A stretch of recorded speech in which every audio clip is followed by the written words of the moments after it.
Thank you very much. We're here today to hear Conservative leader Andrew Scheer explain his plan to get the Trans Mountain Pipeline built. Everybody's got their cell phones off.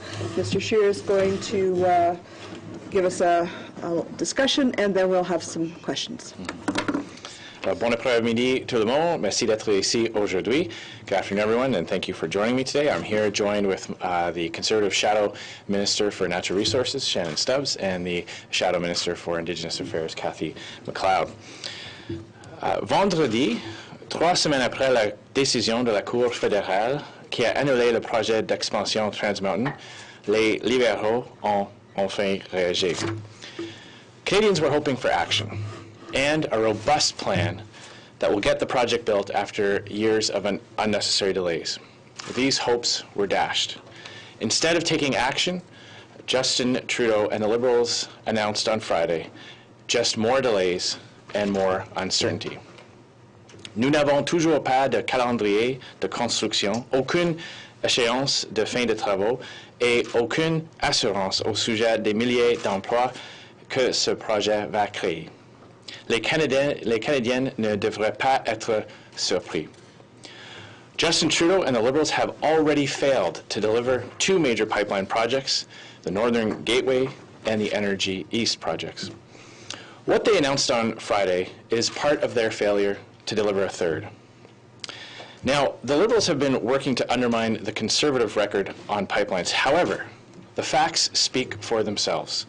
Our previous government completed 4 major pipeline projects during our 9 years in office, including 2 that included access to tidewater. The Trans-Canada Keystone Pipeline, the Enbridge Line 9B reversal, the Kinder Morgan Anchor Loop, and the Enbridge Alberta Clipper. Together, they ship 1.2 million barrels of Western Canadian oil every single day.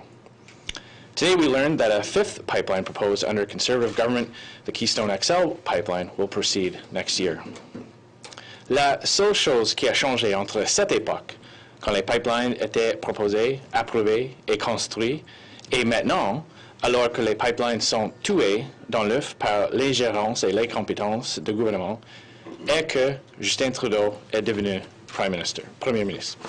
The only thing that has changed between then, when pipelines were proposed, approved, and actually built, and now, when pipelines are suffocated to death by government overreach and incompetence, is Justin Trudeau becoming Prime Minister. Today, I will outline the steps Trudeau should take immediately to get the Trans Mountain expansion built, and the steps a Conservative government will take in the future to undo the damage his failures have caused and instill a better process to get pipelines built. First, here's what the Prime Minister should do right now. He should start by appointing a ministerial special representative to complete the consultation process as expeditiously as possible.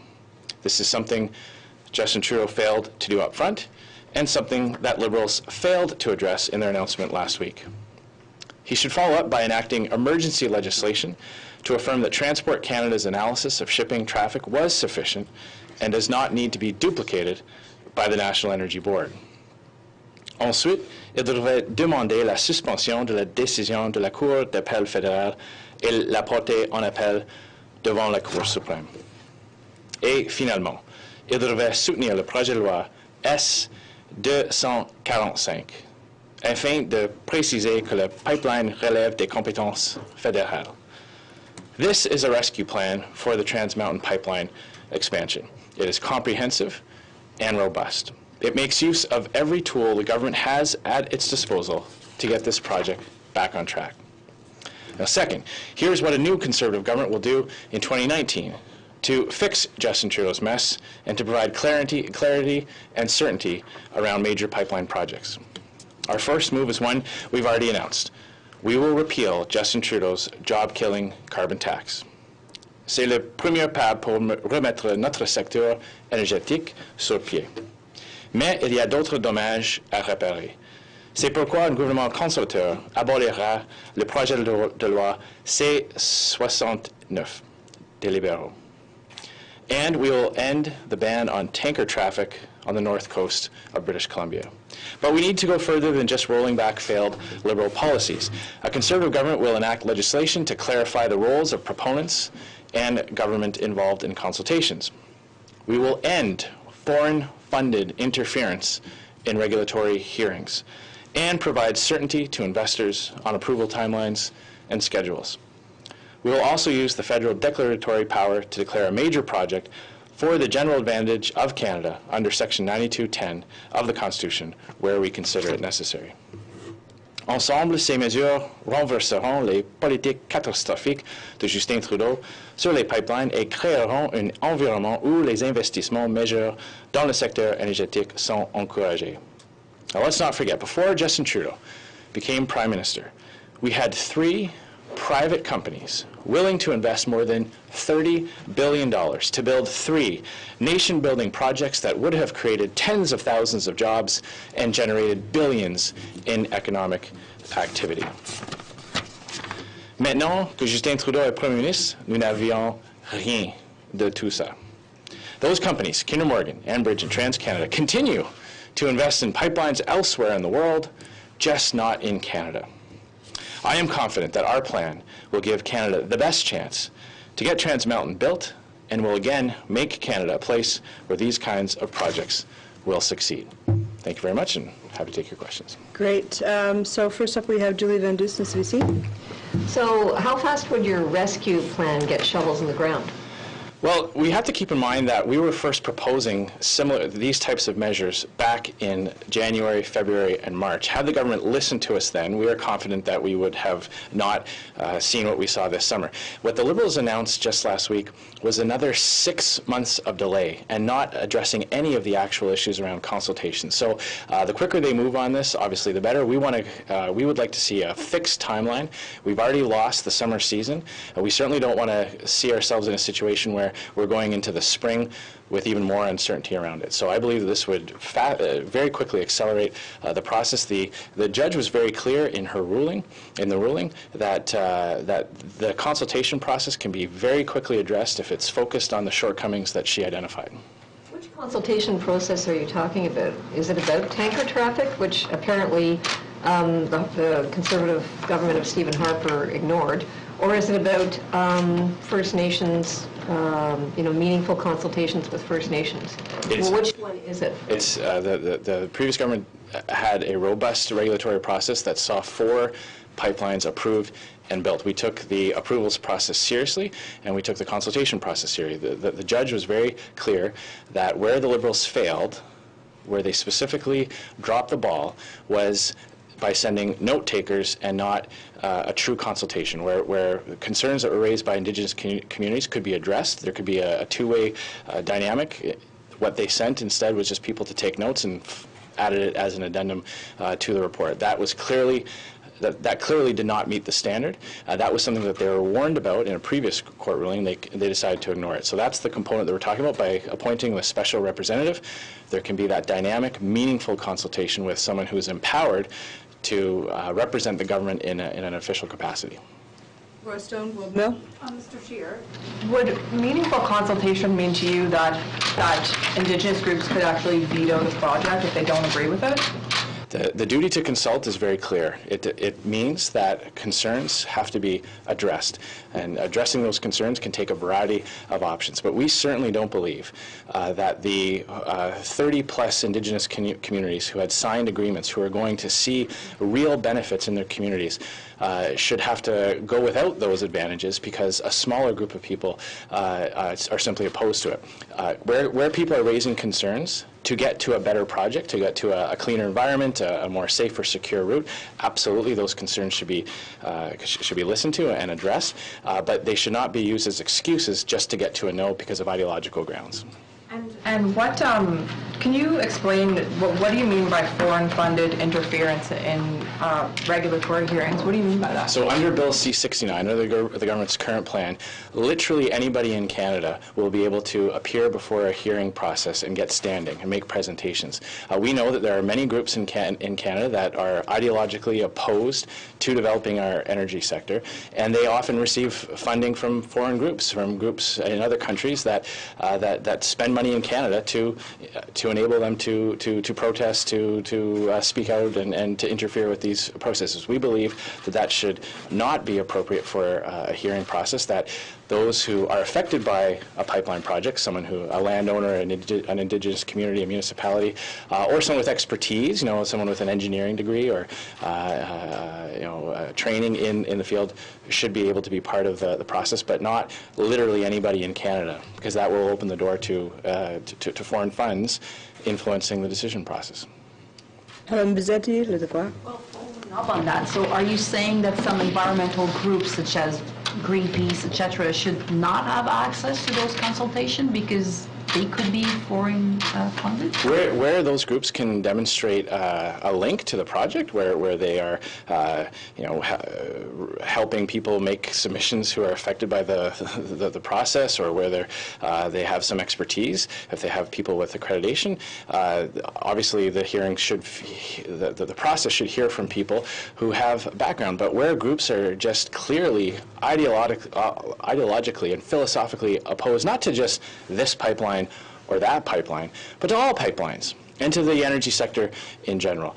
Obviously, we don't believe that foreign funds should be able to come into Canada and influence our domestic decision-making process. That should be a conversation among Canadians, and they shouldn't be able to use foreign funds to help further their activities when it is expressly ideologically driven.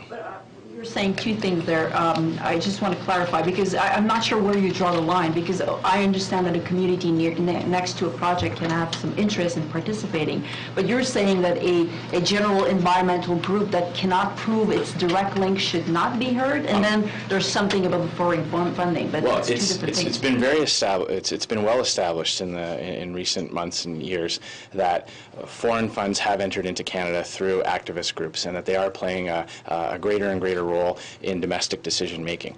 We see this in many areas, and we believe that is inappropriate, especially when it comes to the ability to get big nation building projects built. So what I'm telling you is that our government will ensure that the approvals process is there for Canadians to weigh in on it, and not to as a way to have foreign groups get their voices heard in Canada through activist groups here.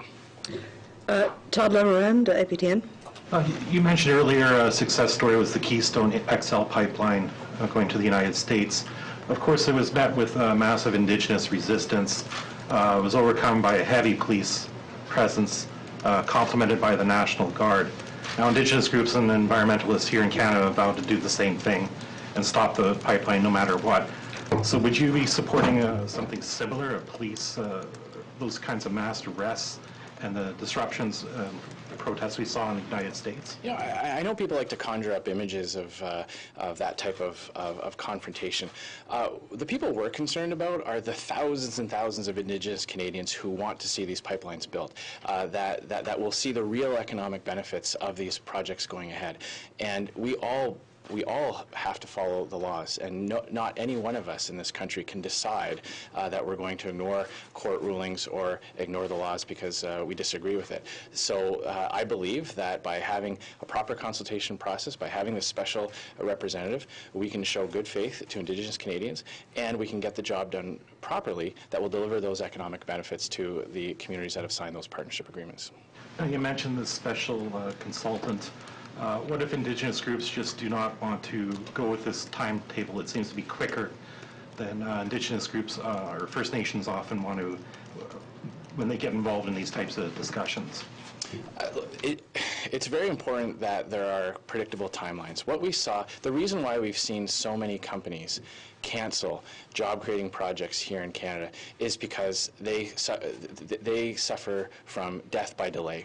And it is a well-established tactic for those who are philosophically opposed to these projects to wait it out. And that's why we are in this current situation where Kinder Morgan lost confidence in the process here.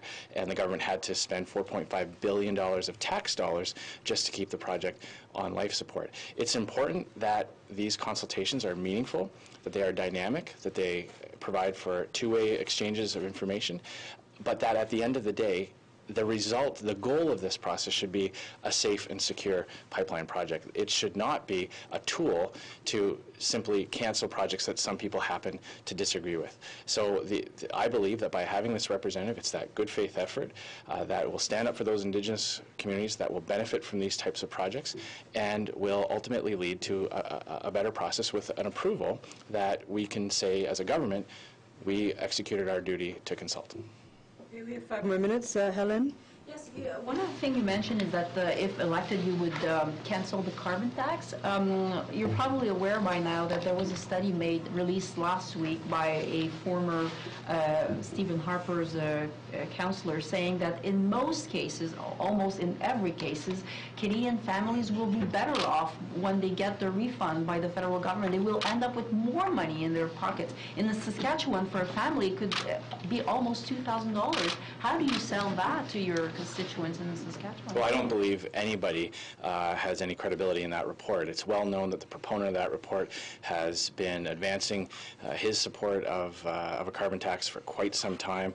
It is not an objective analysis of the situation. It is highly speculative. I mean, when you look at what they're basing the numbers on, it's on estimates on what the government could do, might do. It's not based in any concrete proposal. What Canadians know is that carbon taxes raise costs of essentials like home heating, like the fueling your car. Those are things that will add big costs. This report also did not take into any account the lost jobs that will come with a carbon tax on our economy. And the thing that tells me the most, the thing that gives me most confidence that a carbon tax will be devastating for the economy is that even the Liberals have realized that it will have a terrible effect on jobs. And they have granted a big exemption to big companies and big emitters, and those large corporations that can afford government relations experts have negotiated themselves a 90% exemption from the carbon tax. But hardworking individual Canadians and families won't be so lucky. A Conservative government will cancel the carbon tax for everybody. Bell, Toronto Star. Oh, sorry. Okay. Is it okay? Yeah, maybe because Alex has no question. Well, go ahead. No, go ahead. So in passing the emergency legislation, how would you ensure that the orcas, the southern resident killer whales, don't get essentially wiped out? Because the decision did outline some concerns that were already brought up about the increased traffic. How would you? Is that a priority for you? How would you ensure they don't get eliminated? So let's remember that the Liberal government themselves promised legislation in the spring, and here we are in September, the end of September. They have done nothing. So they have failed to act on this. And every day that goes by is another day that shakes the confidence in Canada's economy, has real impacts on jobs and economic growth. There's a reason why over $100 billion of projects have been canceled in this country under this Prime Minister. The concerns around the environmental aspect of this and the shipping were about which agency had the legitimate role to do that, whether it was Transport Canada or the NEB. It did not speak specifically to the conclusions in that. It was more about which aspect of government had the proper responsibility for that. We believe that it's essential to provide clarity on that and say we will take the Transport Canada assessment as valid. I also point out that every day that oil and gas gets shipped by rail, that leads to increased traffic. That does not get covered by these types of reviews. This is something to keep in mind. It's not as if there isn't tanker traffic going on, or even increased tanker traffic, because the rails the railway system is able to increase capacity on that as well. So it's essential that we provide this type of certainty, and we believe that this is an appropriate legislative tool. Julie wanted one last question. No follow-up, and if we have time, we'll go back to Helen. I don't understand. Wish I could say no follow-up. You want to appoint a ministerial special representative to have meaningful consultations. So I still don't understand what happens after the meaningful consultations if the First Nations are still opposed. So this is what the judge was very clear on, that the reason why the process was declared invalid was because it was essentially note takers. It was nothing dynamic. There was no let me take that back to the minister and get back to you. Let's see if we can find a common solution here. That's what real consultation means. Now, at the end of the day, when the consultation process determines based on science and evidence that a pipeline project should proceed. It satisfies safety concerns, it satisfies environmental concerns, and where it has been able to accommodate concerns by First Nations, it has done that, then you get to an approval. I believe that this process will lead to a system that Canadians, especially Indigenous Canadians, will have more confidence that their concerns are actually being listened to. What we saw, what the judge was very clear on, was that they were going through the motions. They were basically just ticking a box. So we had some consultations, we took some notes down, we heard their concerns, but nothing ever came from that. And I believe by having this representative... What happens if they don't agree? At the end of the day. At the end of the day, as I said, when the process is properly executed and the science is clear and the evidence is clear, we have to live in a country. We have to be able to get big nation-building projects built, and nobody in Canada can override the law or science-based decision-making processes, and that's why it's so essential to get the process right up front so that people can have confidence in that. So even if they protest levy? There are people protesting everything all the time, but we don't cancel everything, just based on that. We say yes or no based on science, on hard evidence, and and after going through a meaningful process. That takes us to the end of our news conference. Thank you very much. Thank you very much, everybody.